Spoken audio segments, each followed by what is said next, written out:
Greetings, everyone, from Maryland. This is Susan Shanian again, Sheep and Goat Specialist for University of Maryland Extension. This is our 6th and final NSIP webinar. This one's kind of a special one because it's a panel discussion. We're going to have 4 producers from different parts of the country, different breeds, different types of production systems, who have been using NSIP in one way or another or in multiple ways. You'll notice on the left-hand side of the screen where it says speaker panel, this is the order of our speakers, and if you want to ask a question specific to one speaker, you can when you write in the chat box, put like Jerry hyphen and then whatever your question is.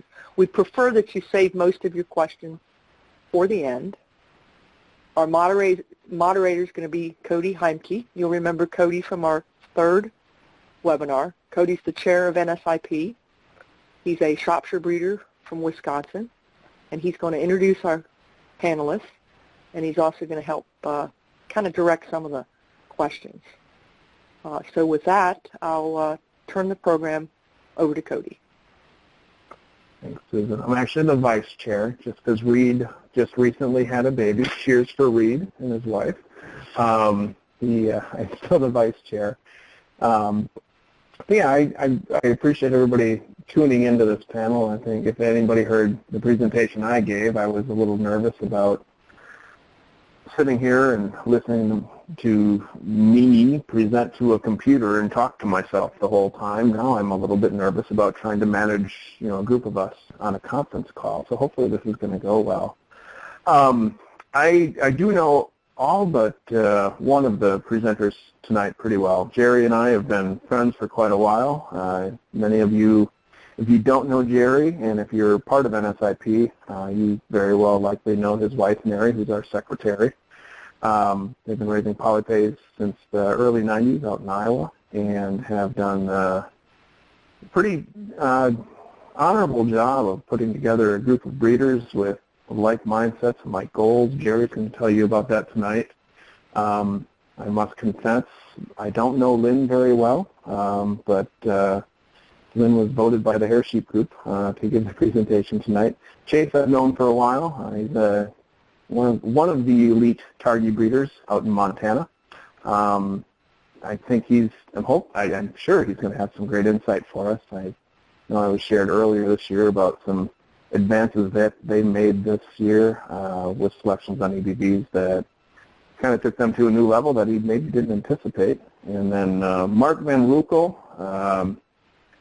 Mark's a great guy. He's been out to my place before, good friends with Jerry. Uses on EBVs on both the maternal side for his purchases of maternal sires, as well as a variety of different terminal sires to meet different contracts that he's been working with within his marketing group.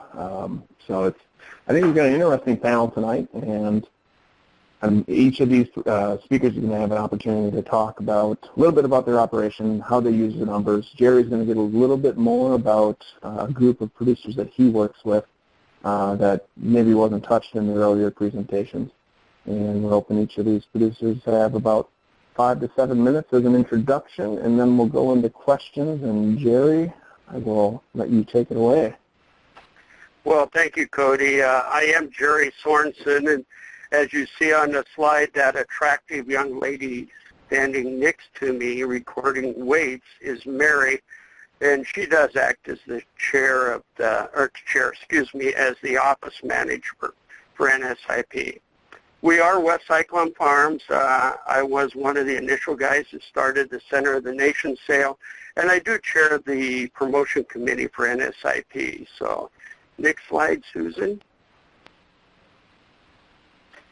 Discussion topics tonight, I'm going to talk just a little bit about our farm. Here we go.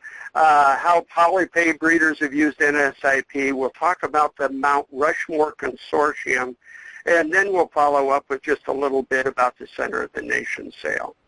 So now we can move on. West Cyclone Farm, we started in 1992. The kids wanted to show sheep in 4-H. I went down to Iowa State and visited with Dan Moracle and Doyle Wilson. If you don't know Doyle, back in the late 80s, early 90s, he's the one that actually put the program together for the initial NSIP. When I visited with the guys, I said, hey, I don't have enough money or enough land to own Angus cattle and play with EPD, so what's my next best choice? Moracle said if you want something like Angus cattle, he says, let's go with polypays because they're where you need to be. We are a small flock. We only run about 30 ewes. My customer base is basically commercial people.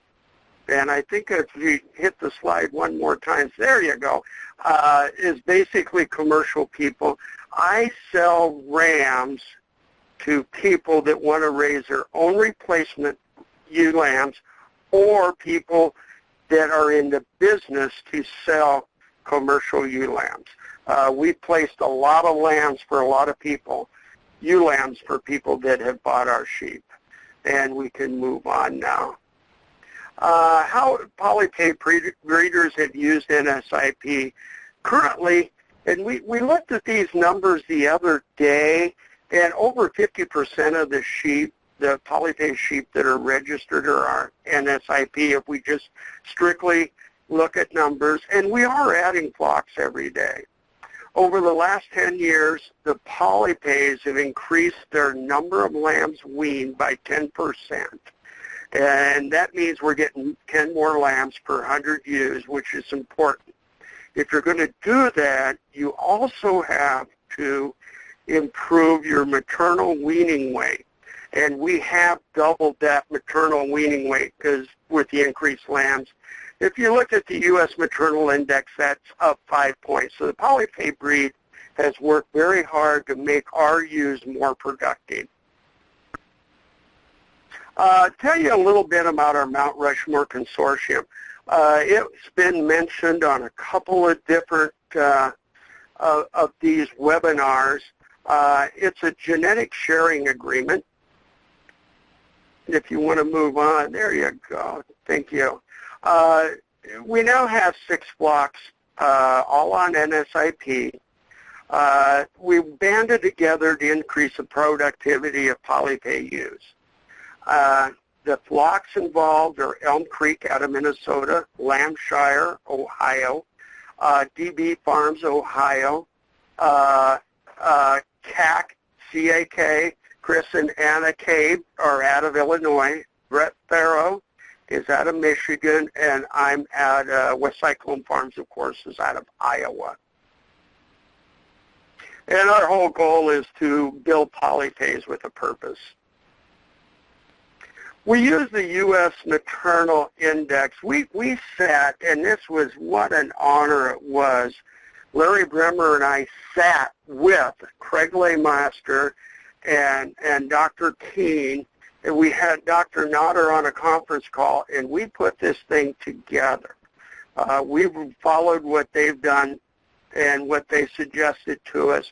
And Dr. Notter especially thought that we should look at pounds weaned index, EPD, which is now called the U.S. Maternal Index.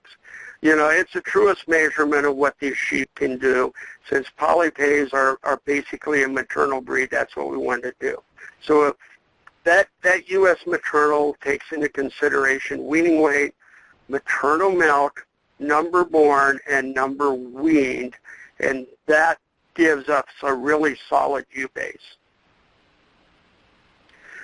The MRC plan, as we see it, is, and this is what we put together with Notter, Laymaster, and Keene. We have 16 distinct sire lines to minimize our inbreeding. Each sire line moves to the next sire line the following year. You replace a sire as soon as he has a son that is superior to him on the U.S. Maternal Index. One of the big things, if you put something like this together, of course, is biosecurity. All the MRC flocks, we have agreed to be closed to any outside use. When we look at Lambshire, Elm Creek, and DB Farms Farrow, they're tested free for OPP. As far as my place and Cape's, we've never had a positive. West Cyclone, Faro, Elm Creek were tested Johne's free. That was a process we worked with Iowa State University on. None of our flocks ever had a case of foot rot. We really think working together, we need to increase our biosecurity for all of our flocks. And like we say, our biosecurity is as important to your flock as it is to ours. So if you'd like more information on MRC, please let me know. There you see my contact information. We had somebody from a webinar, 2 webinars ago, contact me, and I've already sent that information to him. The next thing is Center of the Nation sale. This is something that me and a friend started just as a lark. We were having tacos at a little tiny bar in Westphalia, Iowa, and we actually wrote it up on a bar napkin. We're now in our 10th year. The thing that amazes me is it's still going, but we get sheep from like 18 different states, several universities, and to the best of my knowledge, it's still the only sale in the U.S. that sells exclusively NSIP sheep. The sale will be held again this year at the Clay County Fairgrounds in Spencer, Iowa, and we expect the sheep in on Friday the 25th. We'll have some educational programs for producers, breeders at that time. We'll have educational seminars next morning for everyone, and the sale will start at 1 o'clock. And that's my presentation, Cody. Did I get to 7 minutes? I don't know. I didn't have the clock running, actually. But, well, thank you. I think there was the question slide, but I think if possible, we'll pass over the question slide and move on to Lynn Firemeyer. I hope I'm pronouncing Lynn's last name correctly. And he'll give a bit of a perspective from the hair sheep and Katahdin point of view. Well, Cody, you did a great job with my name. I appreciate it. And yes, I am the Lynn and Donna Farmeyer, and we live in Wellington, Missouri, which is just 40 miles east of Kansas City. And unlike Jerry's very professional presentation, because I think he kind of does that for a living, mine might be a little, but I want to start with a little bit of the history of, because I was raised on a corn and swine farm. And I knew nothing about sheep. In fact, in college, I probably had some pretty derogatory things about sheep. And met this lady, and we decided to get married kind of late in life, and wanted to start a family, and thought, well, maybe we need another enterprise to add to the mix. And we heard about these crazy sheep called Katahdins that you don't need to shear. And so anyway, we investigated them for a while and finally bought 13 ewes and a ram, and now we're up to about 200. So kind of crazy. Cody, my phone just beeped. Can you still hear me? I can still hear you. I did hear the beep, but you did not hesitate one moment, so keep on. Okay, I just want to make sure I didn't drop the call. But anyway, we started in NSIP about 1999. I was familiar with EPDs and cattle and hogs, and just seemed like this was the logical thing to do. In fact, I was kind of shocked when we were shopping for sheep that, the breeders weren't promoting EPDs. And so that was just kind of a natural fit for us. And as you can see on that slide, or on a history slide, I'm really a corn and soybean farmer, and but I enjoy messing with the genetics of the sheep and enjoy meeting people. And we've, in fact, I just got back from a trip to Virginia to take some sheep out to the Virginia Tech forage and parasite trials that they have out there. I don't know that I enjoyed the trip, but I enjoyed meeting all the people. So So anyway, currently, I'm trying to explain a little bit here about kind of how we, make things work, and we try to split lambing up into 3 very tight breeding periods, so we can create some really tight contemporary groups. And in addition to the regular data that everyone's probably collecting, I've started collecting scan data. And as a Katahdin breeder, I took great pride in not owning a pair of clippers, but this last week I ordered a set of clippers because Katahdin hair is hollow. And if you're scanning an ultrasound, that ultrasound will not go through hollow hair. So we have to clip a small section of hair off of the back so that we can do that scanning. But this will be my 3rd year collecting scan data this summer, and I think the really exciting thing for me, because that's something that's not being done very much in a Katahdin breed, is that the sires from year 1 to year 2 were very consistent. So we didn't see a lot of bouncing around, and so I'm really confident in the quality of the data, and I think it just proves that the system works.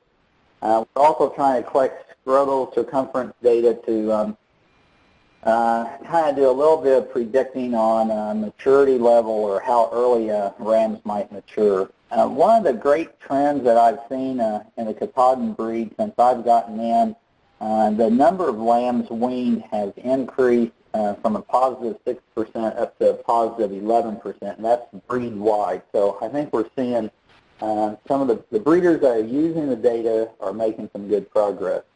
And then, of course, the Katahdins are really, we really promote the fact that we have a tendency to have parasite-resistant sheep, and the only way to prove it is to actually collect the data. So we're doing that and generating EBVs as well. I like to, Jerry plugged talked about the Center of the Nation sale. We sell up there year, and we sell privately from the farm, but anything that's not sold as breeding stock is sold to a direct marketer in Kansas City that's selling direct to consumers and restaurants.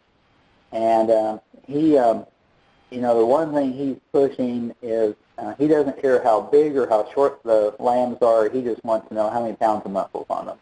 And so that's one of the reasons why we're scanning, and we're just trying to keep our main customer there happy by increasing muscle mass on the carcass. And of course, then pounds of lamb weaned per ewe. That's just the main driver, I think, of any profitability matrix that anyone looks at in the sheep business, and so we're trying to maximize that. One of the things, I'm not doing anything near like what Jerry talked about with his Mount Rushmore Consortium, but we are trying to increase our accuracies, and there's getting, a lot of the Katahdin breeders are beginning to shear rams a lot more, and in fact, I took 2 rams out to Virginia and brought 2 new ones back that in a sharing agreement, again, not very formalized like Jerry was talking about, but trying to increase the accuracy so we can identify these young sires at earlier age that we need to keep in the breed to really increase the genetic trend. So the future, we're just going to continue to select for pounds of lamb weaned per ewe. I've purchased some outside rams in the past only to be disappointed. They were pretty sheep, but I think we really need to concentrate, or at least on my farm, I need to concentrate on buying proven rams from other NSIP breeders so that I can increase the muscling. I'm not interested in increasing the height. And we want to monitor the fecal egg count so that we don't lose that parasite resistance. It's highly heritable, which means it's something you can gain very quickly, but it's also something you can lose really quickly. I'm trying to figure out how to use electronic ID tags in the operation and also integrate that into the software we're using for NSIP. And man, believe it or not, that's hard. It's amazing to me if you want to spend money. It's hard to find a company that wants to take it sometimes, but I think there's some progress being made in that area, and I look forward to more progress in the future. And then I think in the future we'll also probably be tracking the weight of our adult ewes, just sure we don't create horses, but we keep the Katahdin, or at least on my farm, I want to keep the Katahdin sheep, frame-wise probably about where they are now, but I'd sure like to see them put more muscle on, and who knows what genomics are going to bring, but that's something we're kind of looking at and seeing what those trends are as well. So that's just kind of what I'm doing on my farm, and so when everyone's done, I'd be more than happy to answer anyone's questions. Thanks, Lynn. Chase, you got a great photo there for your first slide. Next up will be Chase Hibbard. Chase is a target breeder from out of Montana, as mentioned earlier, and I probably don't need to ramble on with any more of an introduction. I'm going to let Chase take it away. Thanks, Cody. This is a new experience for me, even participating in a webinar. So it's going seamlessly so far. I hope it keeps going that way, which I'm sure it will. I see that Jim Morgan and Paul and Kathy Lewis have typed in, so hello to you and everybody else that's out there. I come by this interest in the sheep business honestly. My family started in this business 4 generations ago. My great-grandfather trailed about 1,200 head of merinos into Montana in the late 1800s from Red Bluff, California. And we've been in the business ever since. On our particular ranch, we ran 10 to 12 bands of sheep for most of the history of the ranch, which started in the early 1900s, and sold them down in the mid-60s, and later than that, sold them down to 1 band, and sold that 1 band about 5 years ago. So we're down to just our targees at this point, our registered sheep, of which there are about 200 head. This flock is one of the original targee flocks in the country. In the early 50s, my father sorted through 10,000 ewes to pick out 800 head that best met the targee standards for this new breed that was just beginning. We received rams from the first release of rams from Du Bois in the early 50s and started top crossing at that point and have been doing it seriously ever since. We've consigned to each of the 88 Montana ram sales and look forward to the 89th this September. Those sales go back clear to 1925. We have used NSIP since inception. Before NSIP, like everybody else, we were pretty much keyed into look good, feel good selection, and it became apparent very, very quickly that there was a better way to do it. Joined NSIP in the beginning, and we've been an avid supporter and user of EPDs and now EPVs ever since. Next slide, please. How do we use EBVs? Well, I tried to make a little laundry list of how we do what we use them for, which is just about every phase of our production. We use them for selecting and penning our rams for sale. We use them for selecting, that's kind of hard to see right there. We use them for selecting our replacement yearling ewes. We use them for selecting our stud rams for our own use and stud rams for sale. We use them to cull ewes from the flock. We pretty much follow the old adage of breed the best to the best and cull the rest. Well, we rigidly cull from the bottom based on mostly on EBVs in our management program. We use them as a marketing tool every way we can, and probably the best use that we put them to is we use them in a very focused fashion in making our bucking groups, which is the way we feel that we get the most benefit from EBVs. Next slide, please. The big problem with EBVs is that, my God, you get so much information that it's almost impossible to use. It looks like this slide cut off on the top and the bottom, but these columns represent maternal weaning weight, yearling weight, post-weaning weight, ribeye. We ultrasound and are developing, our breed is developing a ribeye EPD, yearling fiber diameter, fleece weight, yearling staple length, number of lambs born, an index, a ratio for ribeye and micron on the far right column, and another one that's cut off is a listing for the genotype of the various sheep. So it's absolutely overwhelming when you start to use numbers like this.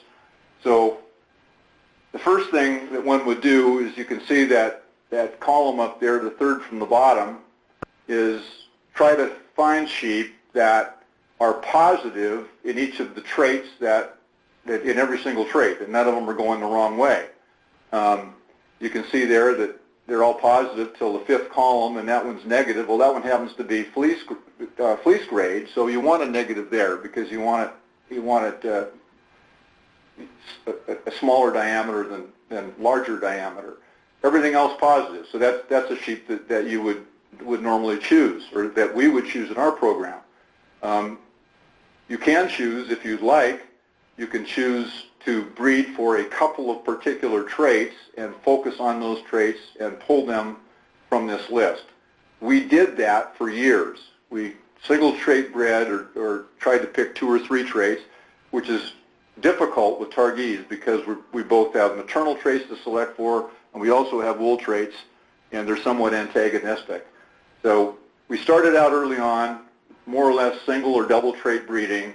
We graduated to trying to find sheep that were very good on average and also good phenotypically. In other words, going all the right ways and all the right places, like the top circle there. What's circled on the bottom, and you also can't see, is the various ways that we will, well, first of all, we take this information off of the EBV reports, put it on an Excel spreadsheet, and then spread it for various traits. I mean, the first one you spread for is by flock number. The second one, this particular one, is maternal weaning weight. Then number of lambs born. I can't read them here either. But we would spread it for index, for staple length, for any of the traits that are important. So that allows you, if you want a single or double trait breed, by using that spreadsheet, you can do a much better job of it. Next slide, please. This leads me to this confusion of all of these numbers, and trying to sort them out and make sense of them leads me to a discussion of indexes. In our particular breed, we've got 2 indexes. We've got a range index, and we've got a farm flock index. The range index is heavily influenced by number of lambs born, and it also diminishes the yearling weight. We don't want our sheep getting any bigger than they are. In fact, we'd like to stabilize them. They continue to get bigger and bigger, which is undesirable. On the other hand, the farm flock size is not such a big issue. It also has high influence on number of lambs born. Indexes simplify too much information to one number, which focuses on profitability. They eliminate analysis paralysis. They make production decisions easier at home. Makes purchasing decisions easier for buyers. Next slide, please.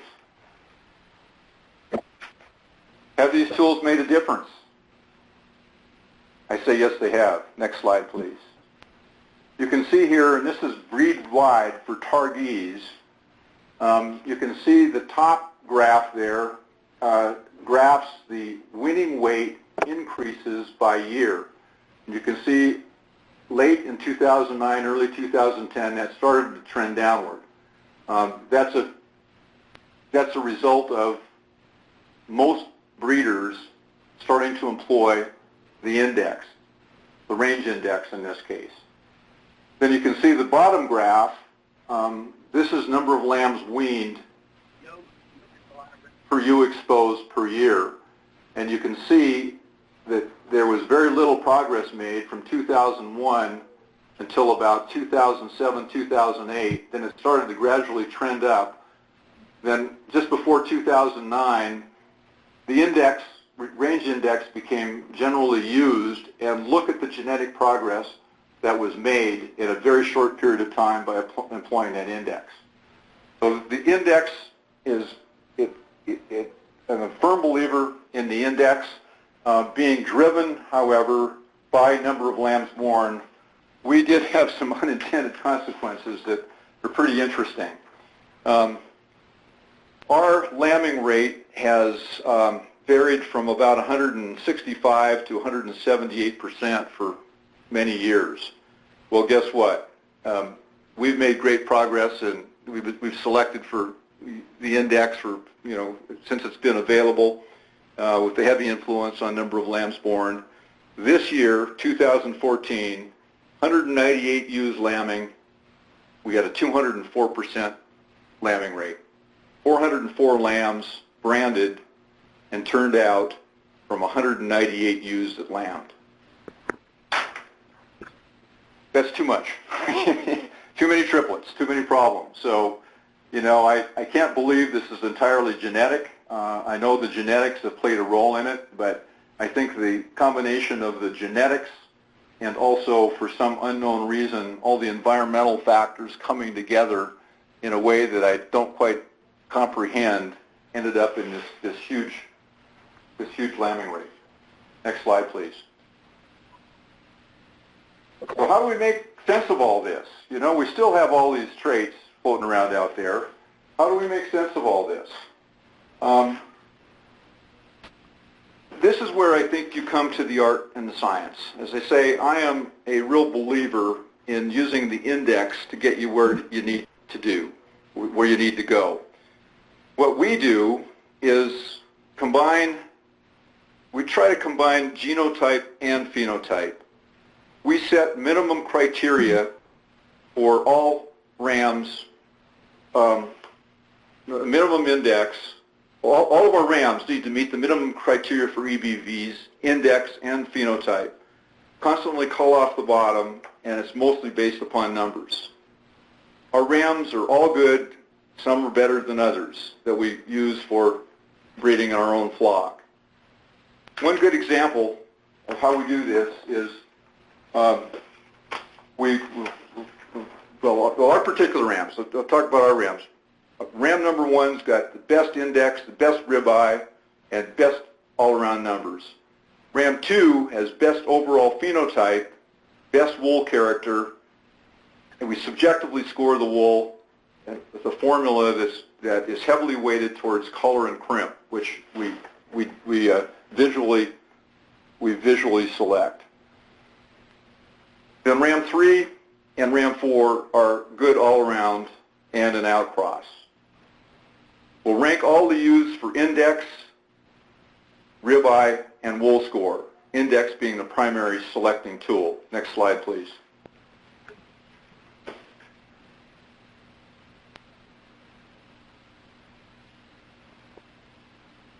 We will take our best ram for phenotype and wool character, who is not the best index ram, and breed him to the best phenotypic wool-scored ewes with the best index. Then we'll take our ram that is the best index and overall numbers and alternate with the phenotypic ram to the best index ewes, and further alternate with those ewes back and forth for highest ribeye scores. Then when those two rams are maxed out, with the remaining two, we will alternate them with the rest of the ewes in the flock in the declining order of their index. So by combining the genotype and phenotype, we're getting to where we want to go. We're maintaining and improving our wool quality, taking into account the phenotype. Also, the phenotype is important. The most important thing is what the numbers tell us, but we bring phenotype into it as well in a big way to try to get a well-balanced sheep. That concludes my presentation. Thank you.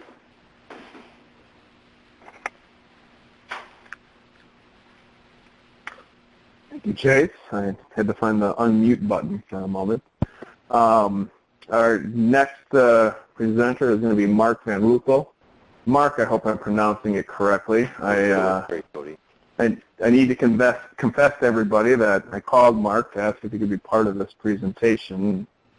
I asked him if he could help with NSIP and promoting it, and he said I thought I already had. And for those that don't know, Mark was part of an ASI story within the last 2 monthly ASI newsletter, a little bit of a story on his program, and I just told Mark that that wasn't enough and we want to make him famous. So here he is tonight. Mark, your chance to get famous. Okay, yes, Mark Van Woekel. I'm in the northwest corner of Iowa, and basically I'm a commercial producer using what I call a pipestone lamb and wool type management system. Lambing in the wintertime, pushing lambs as hard as we can to get them to market as soon as possible. Just grain-fed, no forage, no grazing, that type of thing. I'd been in sheep years back, then left and concentrated just on raising hogs and corn and cattle. Well, the hog thing got a little tough, and we changed, and we no longer doing that like we were, which gave me some more time. Plus, I had a neighbor that was in a bucket calf business, and that discontinued, so I had a place that he wanted to custom lamb use. So then I got back into the lambs, started with short-term ewes, and was trying to breed them to maternal sires, thereby to raise my own replacement lambs. Problem was I was using rams. This guy said, well, this guy's got a good flock, great sheep. You go over there, great show winners. Rams look good, but the result was you ended up with ewe lambs of varying size, varying production capabilities mostly, basically getting nowhere fast. So then revised that plan, and with the help of the extension agent locally, we decided we need to raise lambs, and we need to have lambs that we knew something about. We always predicted, when I was farrowing, we always bought sour boars based on some type of index, so it just made sense that that's what you need to do for rams also. So we then went to my first NSIP sale in 2009. With the help of the extension agent, we looked at the rams available, kind of analyzed what the traits that were being measured and what the actual benefit in dollars and cents would be. So we didn't buy a top ram there, but did buy one that was fairly balanced that we thought would work. Okay, so we started out with about 300 ewes. Okay, I needed to, it wasn't very long, and the friend that was, he had better uses for the lambing facility, that calf barn, than just lambing ewes for 3 or 4 months. So moved everything home and decided we needed to increase numbers faster than I could just raising my own. So then, with the help of Jerry, helped me, Jerry Sorensen, finding flocks that had been using NSIP rams, tested rams, and went to those flocks to purchase ewe lambs.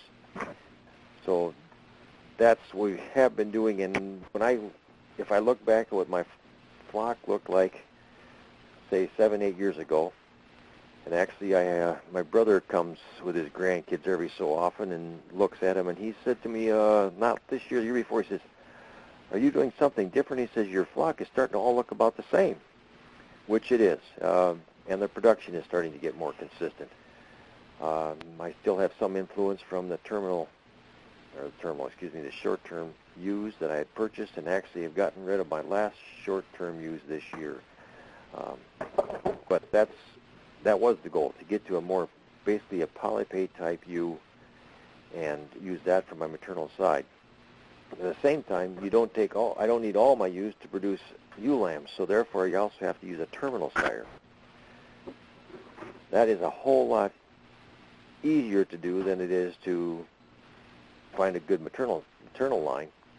But as part of the lamb and wool program, we have a packer contract, which basically gives us they ask basically yield grade 2 lamb with a 65 to 75 pound carcass weight.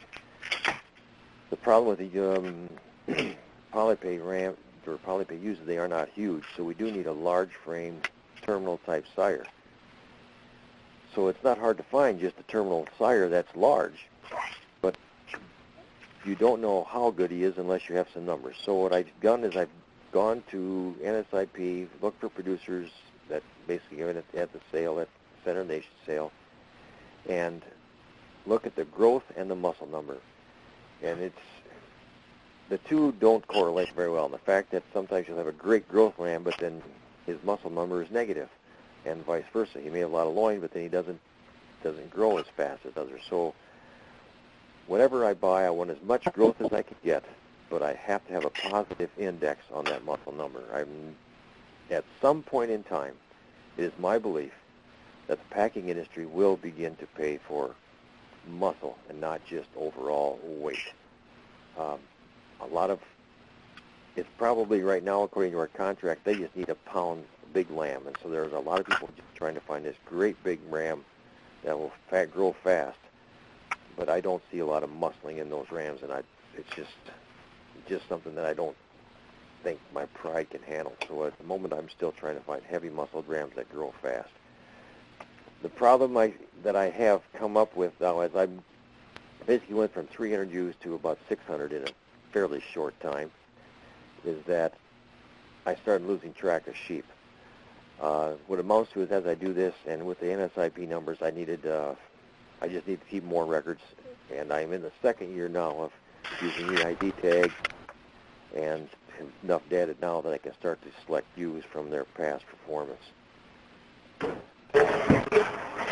From that, basically I am separating about a third of my ewes, the top third, breeding them to rams on the maternal side, and then the rest of them get bred terminal to basically a good growing muscle lamb. The other problem that I have is the fact that I do have right now some very small frame sheep, and so then I wanted to make sure I want to use those for raising replacement ewe lambs. But their frame is small, and I would like it to be slightly bigger, so how do you select for frame size? And I think Bill Schultz in one of the past webinars addressed that quite well, the fact that that is one place on the maternal side that I do go and look at post-weaning weight gain and muscle, and to see once the fat, there seems to be a correlation in frame and post-weaning weight gain that will indicate that you'll end up with a larger maternal type ewe. So in short, I'm just trying to find balanced EPDs. I have certain EPDs certain areas I like to concentrate on. Of course, milk is always needed, which was alluded to by an earlier speaker, but that is one that you can't sacrifice. So when I go through a listing of rams, the first thing I'll do is I go through and make sure that he has just like positive numbers for all the EPDs that I need positives for. Milk, number worn, number weaned, and start there. And then I go back and see which the ewes that I have selected, what do I need worse? Do I need number lamb? Do I need, milk more? And now, in this case, also one group of ewe lambs I need some frame size. So I actually do look at basically a terminal type trait in selecting that maternal sire for those particular ewe lambs. I have tried different breeds of terminal sires, looking at using their EPDs for growth, picking them that way, trying to find a terminal sire that I could breed to ewe lambs so I could get a crossbred lamb that would gain a little faster. I haven't come up with a 100% total answer on that one yet, but I do know that it does make a huge difference if I don't have to breed that maternal replacement ewe lamb to basically a polypay ram again. You lose a little bit of heterosis, but also it's not as fast a gaining as a typical terminal sire is. So that is a struggle that I think I do have continually, because I don't save any ewe lambs out of the ewe lambs that are lambing, because of course they lamb last, and I need to have, by the 15th of April, it's corn planting time in Iowa, and we need to be all done. So we start lambing in late January and hope to be done by the 10th to the 15th of April. That's, in short, how I use NSIP to determine what breeding stock I can buy. So, Cody, that'll take care of me. Oh boy, I was on unmute. I hope you guys didn't hear my cat meowing in the background. Thank you, Mark. I did post a little something in the topic line to ask for some questions, and I think before we get to them, Mark, I actually have a question for you because I as a meat guy, I appreciate that although you're primarily paid for pounds, you do pay attention to muscling in the sheep. And I'm curious, are you, in your contracts, are you being paid on a live weight or on a carcass weight basis? We are being paid on carcass weight.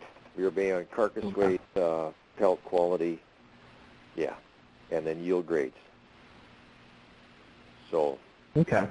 And the reason I mention that is, for many years, back in my day when I did a lot more ultrasound on sheep, people say, well, I don't get paid for it. And directly, people don't. But by Mark actually paying attention to loin muscle, loin muscle depth EBVs as well, and selling on the rail, by increasing loin muscle depth and overall muscling in the carcass, he does get a higher dressing percentage, which does return dollars back to Mark's pocket. So there is actually a payment there that Mark doesn't see directly, but because he's paid on carcass weight, he does realize. So thanks, Mark. I wanted to try and make that point, and you helped me do that very well. Well, basically, the last couple of years, my dressing percent versus we get our own individual ones, but at the end of the year we have a end of the year meeting, and there's basically 42 producers involved in that contract, and I'm usually about 1% to 1.5% higher dressing percent than the average of the group. So yeah, I do. It is showing. It's just that you still always think that your sheep are worth more than you get. Yeah, like I tell my producers, every one of their lambs is the best lambs I buy.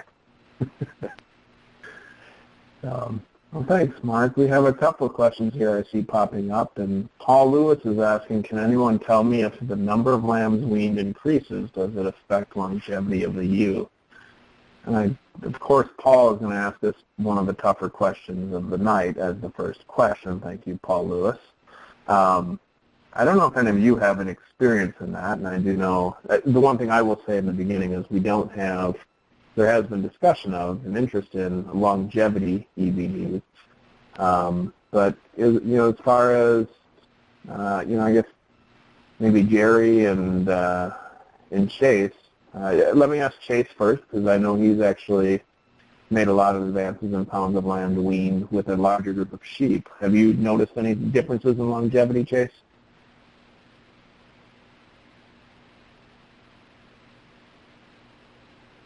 Chase, if you're talking, you might be on mute. Hopefully we didn't lose you. Hopefully you didn't lose me. Okay. How's that? Yep, Can you hear me? There you are. Good. I'm glad you're there, and I'm here too.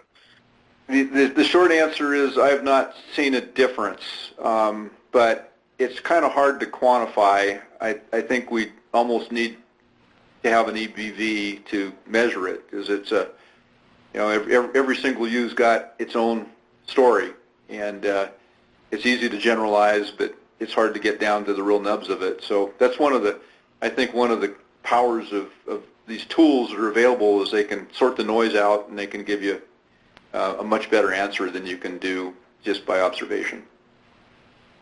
Mm-hmm. Yeah, I see Ugi's asking if there are EBVs available, and I know there's, how Dr. Morico said for a long time, and he was thinking more towards terminal sires, but longevity EBVs would be interesting. They're a big challenge to produce. Jim makes the comment there that he's got 10-year-old ewes that still triple. Those would be Katahdin ewes, and they're still doing fine. Dennis, thank you. A muscling question. I like it. Does muscling get rewarded with grid pricing? Value-based marketing, it's not a question, it's a comment. Muscle does get rewarded with grid pricing, value-based marketing, which the individual merit is valued rather than weight and average. He's probably articulating that better than I did earlier, but when you're selling on the grid or when you're selling by carcass weight, you do see increased weight due to increased muscle mass. Ugi is asking, can some of you talk about how you use EBVs to cull the bottom versus selecting to the top? Darn it, I don't know who to direct that question to. Can somebody maybe speak without speaking over others if they wanted to mention that? I'll speak up here, Cody, if you can hear me. Thanks, Jerry. Mary and I think a lot of the polypay people use it probably more so to select from the bottom to move the ewes out that aren't as productive as some of the higher end ewes. And going back to longevity, in the sheep industry, we're really blessed with a short generation interval, and that means we can move relatively fast, and that kind of messes up our looking at longevity. So if we could get a stayability EPD like the Red Angus or the Simmental, that would be wonderful. What is that? I think I just jinxed us. I thank Susan for making the question box bigger, but it just disappeared. Cody, this is Chase. You know, I've tried it all over my 36 or 37 years of doing this, and I've tried the corrective breed on the bottom end, and over time I've really become a very firm believer in breed the best of the best and cull the rest. And I think if you just put the best of the best and do exactly follow that axiom, you're going to make the most progress. Good point, Chase. Chase, would it be fair to say that when you talk about the best of the best, you're looking at an optimum point of both phenotype and EBV? Absolutely. You know, I think it's easy to just focus on the numbers because they're supposed to sort that all out. But you know, at the end of the day, they've got to have a good visual leg. They've got to have, you know, they've got to meet breed standards, and they've got to have the kind of head and wool cover you want. They've got to have the kind of straight back and the length of loin. You can't do it all with numbers. And that's one thing I think with wool. You know, the traits that we have are, you know, their fiber diameter and their fleece weight, but there's nothing in there to measure character. And character is visual. I mean, you look at the color, you look at the crimp, the feel, the softness. Does it yellow or not? All those things you can only do visually. So yes, I think that you know, numbers have got to be maybe 60% of the equation, but phenotype, if you get away from phenotype, you're not going to get to where you want to go. You've got to bring phenotype in somehow into your breeding, into your thinking, and into your breeding programs. Thanks, Chase. Those are excellent points, and I think, you know, many of us that have been promoting NSIP have had that criticism that it's, you know, a bunch of people chasing numbers, and I know full well that's not the case, and I think you definitely articulated that well. That it's a single tool in the toolbox, and not the be all end all. All right, Susan is not touching the chat box anymore. Thanks, Susan. Good evening, Dale, to the north. Do other commercial producers of the Pipestone group attend the NSIP sale in Spencer for ram selection? I am going to let Jerry answer that since he's got the best ties to... Actually, before Jerry answers that, I want to make something clear that I've tried to make clear in the past, that the Center of the Nation sale is a privately held sale. It is not officially sanctioned by NSIP. We did a NSIP producer survey a while back, and there was a distinct impression that that's actually an NSIP sanctioned sale, and it's not. We'd love to see more of them, but NSIP doesn't have really the ability right now to be adding many more sales, but we'd be happy to support it if others do. So Jerry, if you can answer Dale's question about whether other Pipestone groups attend the NSIP sale. Yeah, I know Mark's there, and we have several others that are in the Pipestone group that attend the sale.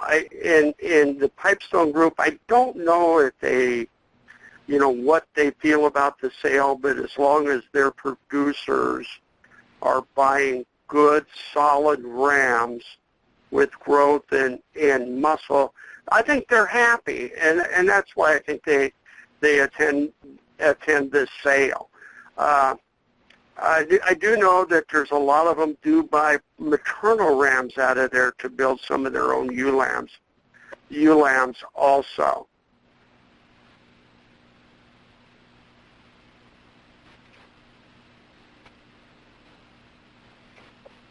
Okay.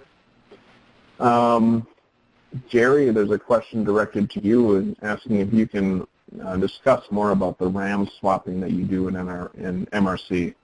And I do, Jerry, just so you know, before you answer that, I have a copy of Dr. Lademaster's presentation from South Carolina this past year. So I can forward that along if anybody would like. There's got a nice pictorial there, but I'm guessing Jerry has some better tools to explain it. If anybody wants a copy of our agreement and a full copy of the PowerPoint, I just used part of the slides tonight of what we do. As far as ram swapping, I don't, that's probably not the right connotation to use. We have a set ram rotation. I know what ram, if I am still in the sheep business in 2020, I know what sire lines I'm going to be using that year. So it's a set rotation. It really isn't swapping. And we rotate those through the 6 blocks to avoid inbreeding. The magic number was 15, 16 sire lines. When we talked to Nodder and Laymaster, we opted to go with 16. And there is a set rotation, so I know what sire line I'm going to use for the next 14 years.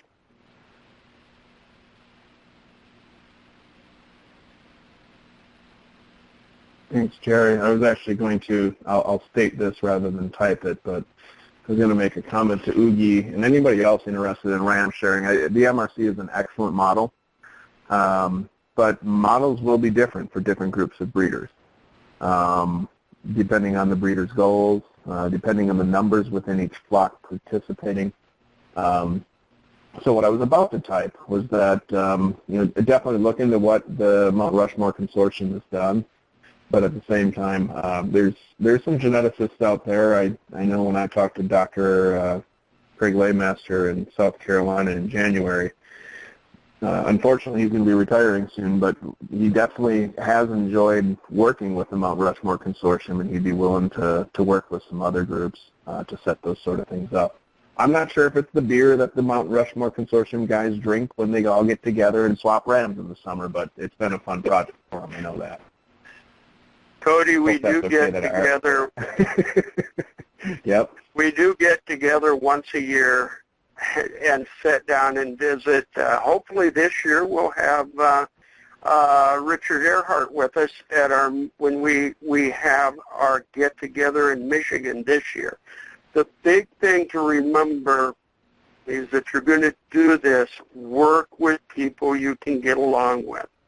I mean, because sometimes feelings get hurt, and you got to have broad shoulders when some of the discussions go on. But if you're serious about moving things forward, it does help move things forward faster. Absolutely.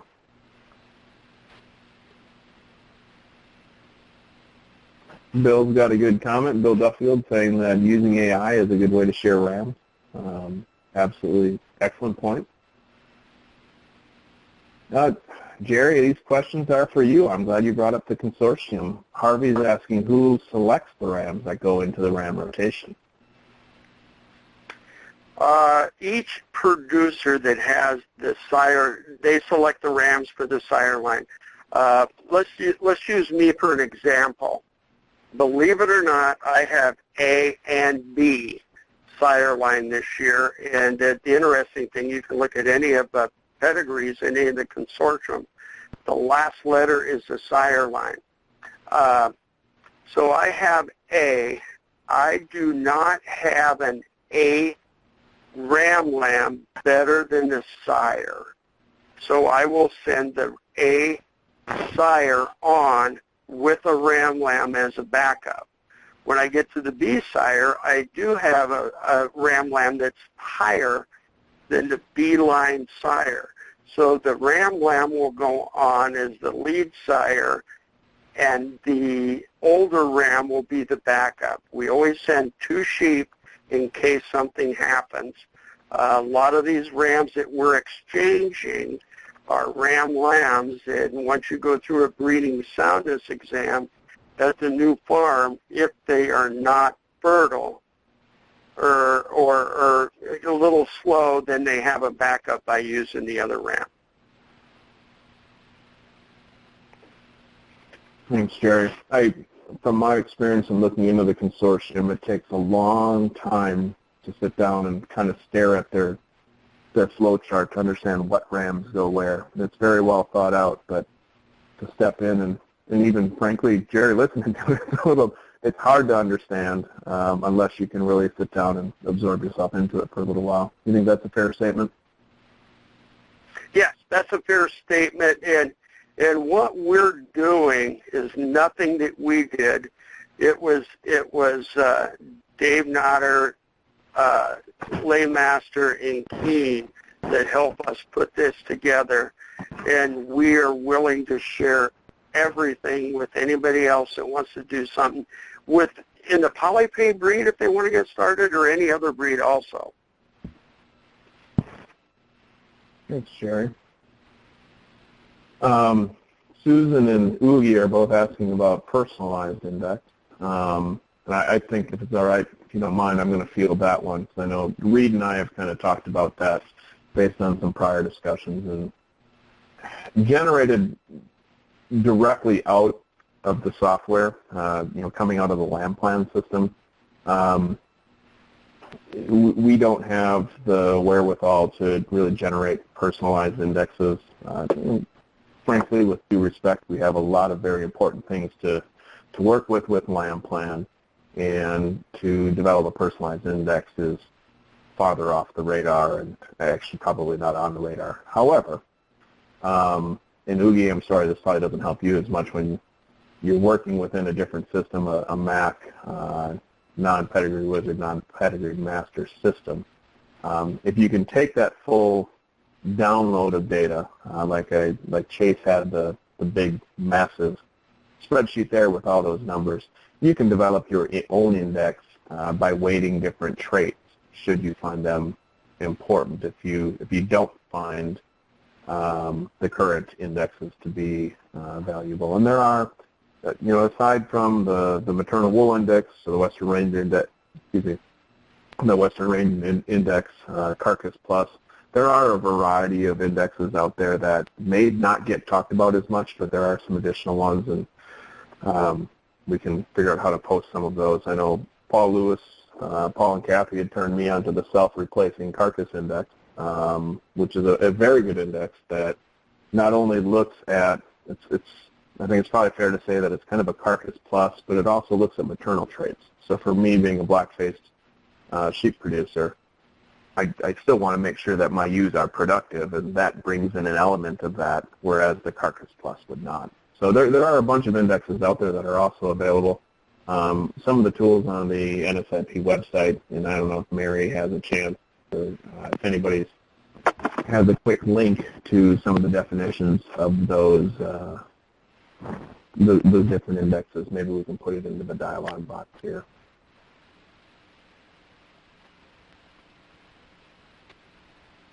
And, I think, Uwe, you're mentioning how to weight the traits appropriately. I think if you're looking to make your own index, that would be your own call. Susan, you are out of my league with a question about indexes for goats. I'm sorry. I don't know if anybody else has any thoughts on goats. I'm guessing that would be something they would have to type in. So we got all sheep guys in the panel tonight.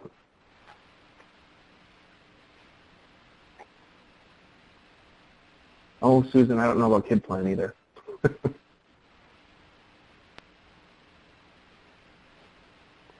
Well, a bunch of people are typing. Do any of the panelists have anything that they want to add as some of these questions come in?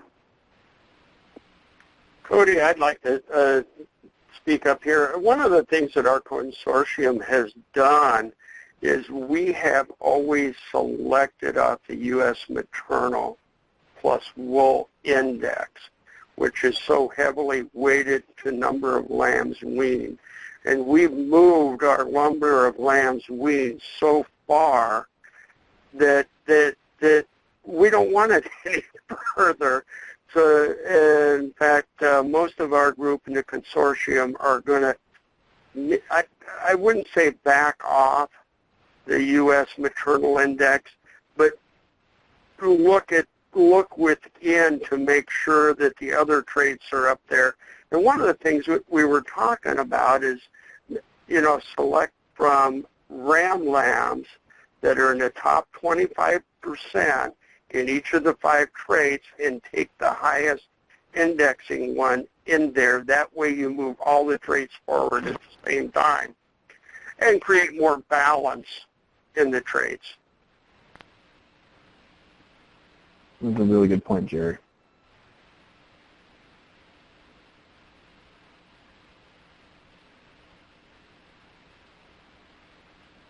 I'm watching my screen, which says multiple attendees are typing. Hoping we have some more. Cody, this is Chase. Yeah. Jim Morgan makes a real good point there about making your own index with weightings. And I can speak to that. I talked in my presentation about bringing in a wool score that you don't find any place in EBVs. And I did that by devising a formula that takes fleece weight and then plus twice fiber diameter plus staple length, and all those things are available off from EBVs. And then I add the phenotypic component, 2 points for color and 2 points for crimp. Those two are totally phenotypic, and you'll end up with one number. And so then I think we've got a great way to evaluate our wool for what's measurable and what is subjective. And you can do that for any traits you want and do your own. Excellent point. Thank you. Susan asks if we can use EBVs to select. Yep. Somebody was going to say something there. Sorry. Yeah, Cody, I was just going to say, to follow up with what Chase just said, we can all take the information and export it into an Excel spreadsheet, and you could build your own index however you want. Yep, definitely. Susan had asked the question if we can use EBVs to select ewes that can raise triplets. And I'm going to take a shot at that, being in somebody that probably has no right to answer that question. But I want you guys to rip me apart if I'm wrong. Any of the group of you that do look at, all of our panelists tonight do look at maternal traits, and my thought there is, looking at pounds of lambs born, or pounds of lambs weaned, would 1 influence milk, 2 influence numbers of lambs born. And, potentially if you wanted to try and accentuate that, you could actually add in looking at maternal milk as well, which is part of the index, but you'd be having more milk for those 3 lambs. What do you guys think about that? Cody, this is Lynn, and I'd say I agree with what you're saying, but I'd throw in one more thing to look at, and that is the difference between number of lambs born and number of lambs weaned. You can have animals that have a larger number of lambs weaned EBV than number of lambs born EBV. And so that would indicate that those animals are probably doing a better than average job of raising what they gave birth to. And so, there's I know I have animals in my flock that go both ways. They perhaps have a large number of lambs born EBV, but the number of lambs weaned is a smaller number. And so those would probably be animals that you would want to select against if you're getting a lot of triplets. Very good really point. Good point. Definitely. All right. Dale asked, being a terminal breeder, I find that the visual on rams is important for leg size. Can we come up with a measurement of leg to add to NSIP? And I'm going to take a shot at this, and if Dr. Stifler is still out there, I see he's still on, he might be able to chime in too. Based on a lot of the measurements I've seen, Dale, out there, it's really hard to get an objective measurement on any sort of a leg score on a live animal.